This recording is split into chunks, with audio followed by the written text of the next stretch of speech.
하나님 말씀 디모데후서 3장 10절에서 17절 말씀입니다.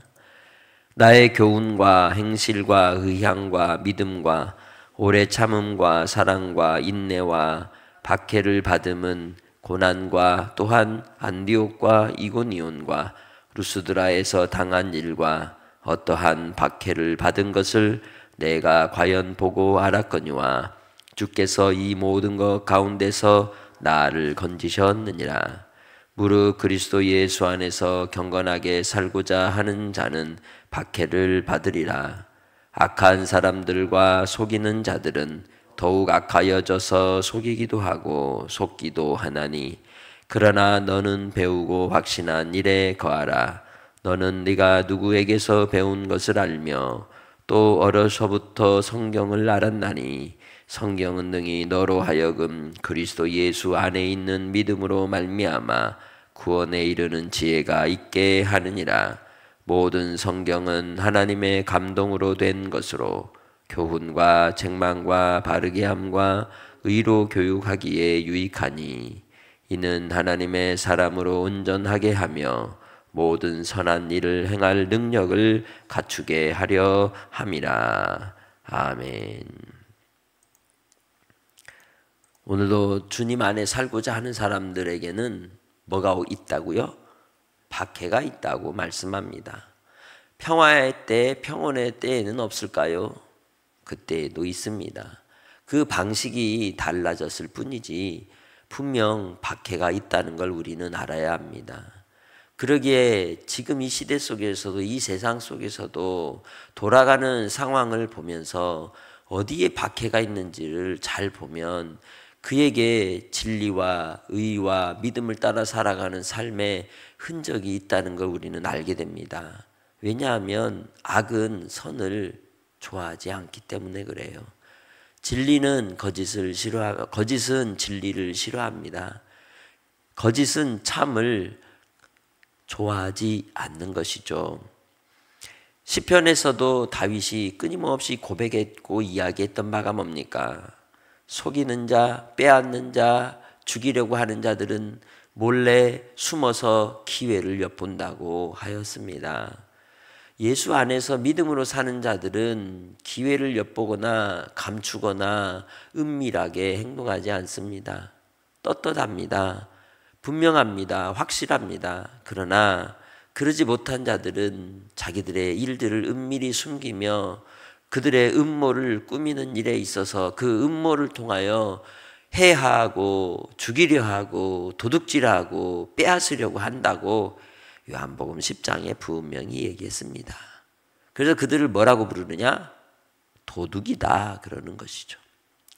이 시대 속에서 우리는 믿음으로 살고자 하는 하나님의 백성들과 그러지 못한 도둑과 같은 존재들을 분별할 줄 아는 지혜가 있으시기를 바랍니다. 그래서 오늘 말씀 속에 뭐라고 얘기합니까?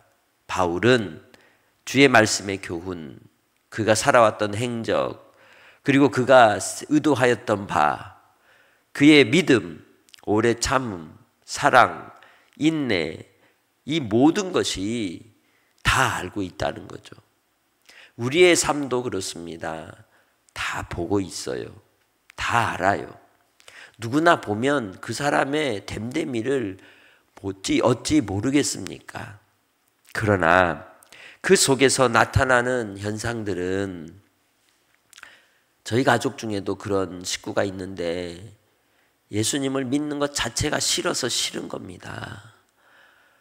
하나님에 대하여 싫기 때문에 싫은 거지 그 사람이 싫어서가 아니라 하나님의 존재를 원치 않는 근본 뿌리가 있기 때문에 그것을 핑계 삼아 상대방을 미워하게 되고 싫어하게 되는 것이죠. 그것만 없으면 좋은 사람이라고 하는 경우들이 얼마나 많습니까? 그래서 이 세상은 죄 가운데 빠져 죄의 세력 안에 있기 때문에 하나님을 싫어하는 것이죠. 그러기에 주의 복음을 전했던 바울도 박해를 받을 수 없었고 돌에 맞을 수밖에 없었고 억울하게 태형을 받아 정말 마흔에 하나를 감한 매를 맞을 수밖에 없었던 겁니다. 그러기에 그가 당하였던 그 시련, 엄청난 박해의 시간을 보냈던 1차 전도 여행의 과정들 속에 안디옥, 이고니온, 루스드라를 거치면서 그가 죽을 뻔하고 심지어는 죽은 것 같은 상태에서 제자들이 그를 바구니에 달아 성 밖으로 몰래 내려보내어 탈출시킨 일들도 있지 않습니까? 이처럼 죽을 줄 알면서 가는 게 믿음인 겁니다. 이 시대가 평온하고 잠잠하기 때문에 우리가 신앙생활을 하기에 쉬워서 많은 사람들이 예수를 믿는 것 같아도 박해가 오면 실체가 드러나는 겁니다. 자기 목숨을 연명하기 위하여 주를 부인할 자들도 분명히 나타날 것입니다. 세상 가운데 교회가 비난을 당하고 그리고 외면을 당하는 이유는 우리의 잘못도 있겠지만 오히려 우리를 미워하고 싫어하는 이들의 음모와 거짓에 의해서 그렇게 왜곡되어 있는 부분도 있는 걸 우리는 알아야 합니다. 그 속에서 우리는 어느 편에 서는지를 잘 봐야 합니다. 속아서는 안 되는 것이죠.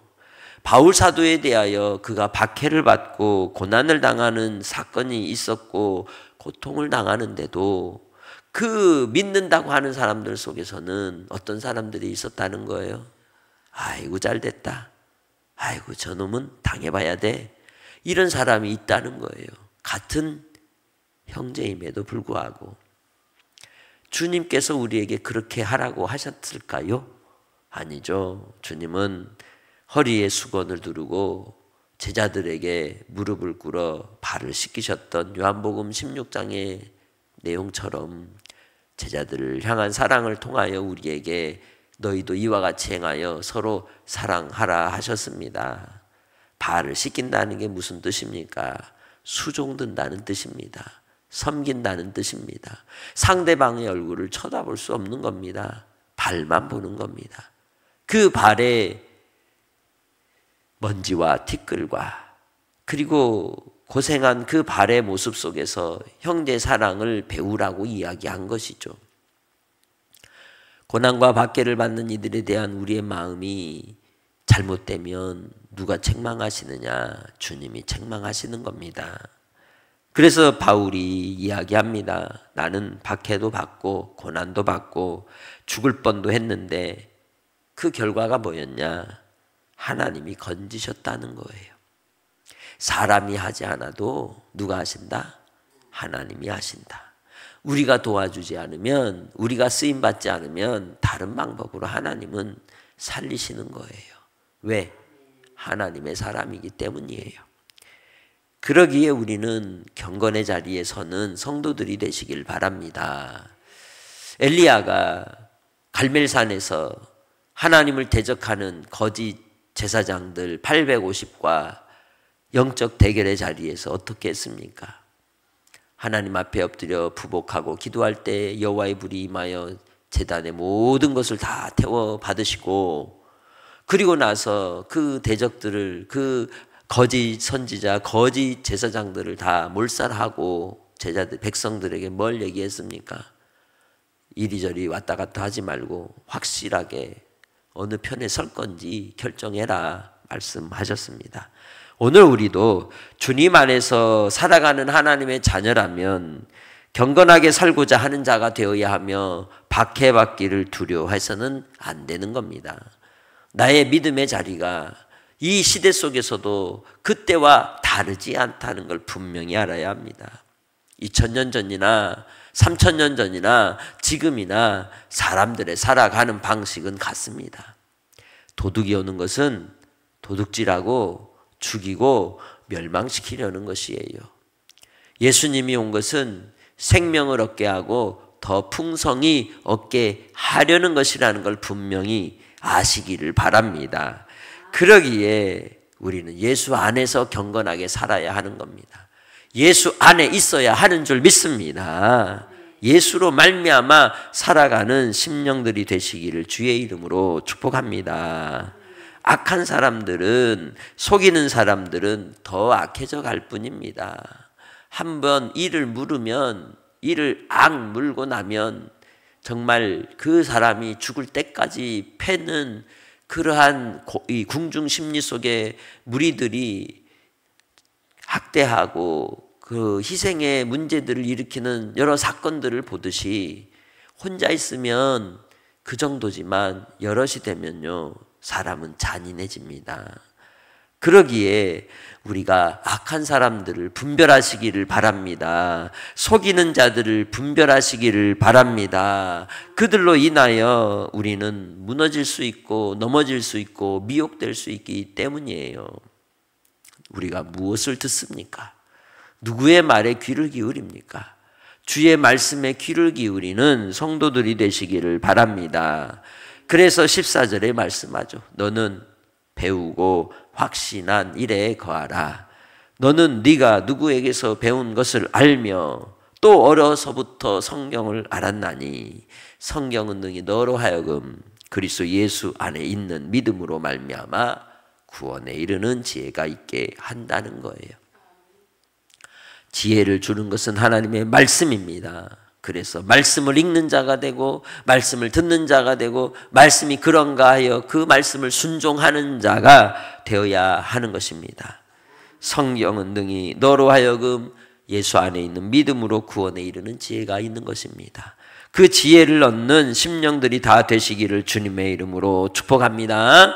우리가 살아가는 인생의 삶 속에서 우리는 나의 삶에 기준이 있는 거예요. 다 살아가는 인생 철학이 있는 거예요. 그래서 누구에게나 살아가는 삶의 원리와 지혜를 뭐라 그러느냐? 개똥 철학이다 그러는 거예요. 누구나 다 있다는 거예요. 그것이 체계적으로 정리되지 못하고 말하지 못할 뿐이지 내 삶의 습성 속에 있어요. 그러나 예수 안에 있는 사람들은 개똥 철학이 아니라 진리의 말씀 안에 있는 줄 믿습니다. 그러기에 하나님의 감동으로 된 하나님의 말씀을 통해 교훈을 얻고 책망을 받으며 바르게 함을 당하여 의로 교육하시는 그 말씀 안에 있으므로 우리는 하나님의 온전한 사람이 되어 선한 일을 행할 수 있는 거예요. 선한 일은 그 그릇이 깨끗해질 때 가능한 겁니다. 선한 일은 그 그릇에 선한 것이 담기워질 때 가능한 것입니다. 그 선은 다른 데 있지 않습니다. 오직 유일하신 하나님의 말씀에만 선함이 있는 겁니다. 그러니 성경을 싫어하고 성경을 배격하고 성경을 멀리하는 이들에게서 선이 나올 수 없다는 걸 우리는 분명하게 알아야 합니다. 교회에서든지 세상에서든지 모든 분야에서도 마찬가지입니다. 사람은 사랑하고 불쌍히 여기되 그들의 입술의 언어들 속에서 나오는 말씀의 말에 대하여는 분별하시라는 겁니다. 오직 하나님의 말씀에 붙잡혀 있는가? 오직 말씀을 따라 그 삶이 바울 사도가 이야기한 것처럼 그의 의향과 믿음과 행실과 그의 모든 삶의 모습이 열매로 드러나고 있는지를 보라는 것이죠. 내가 정말 그러한 믿음의 삶을 살 수 있는 경건의 훈련에 힘쓸 때 말씀으로 나는 온전한 자가 되고 선을 이룰 수 있게 되는 줄 믿습니다. 그 선함이 구원이라는 거예요. 그 구원의 길을 갈 수 있다는 거예요. 오늘도 주 안에서 우리는 분별하는 자가 되시고 경건의 삶을 사시기를 힘쓰시기를 바라고 좁은 길, 좁은 문으로 가시기를 주의 이름으로 축복합니다.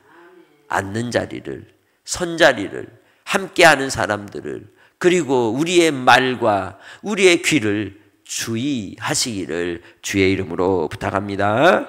하나님 아버지, 이 땅의 인생의 삶 속에 예수 안에서 살고자 하는 삶의 경건이 우리에게 있기를 원합니다.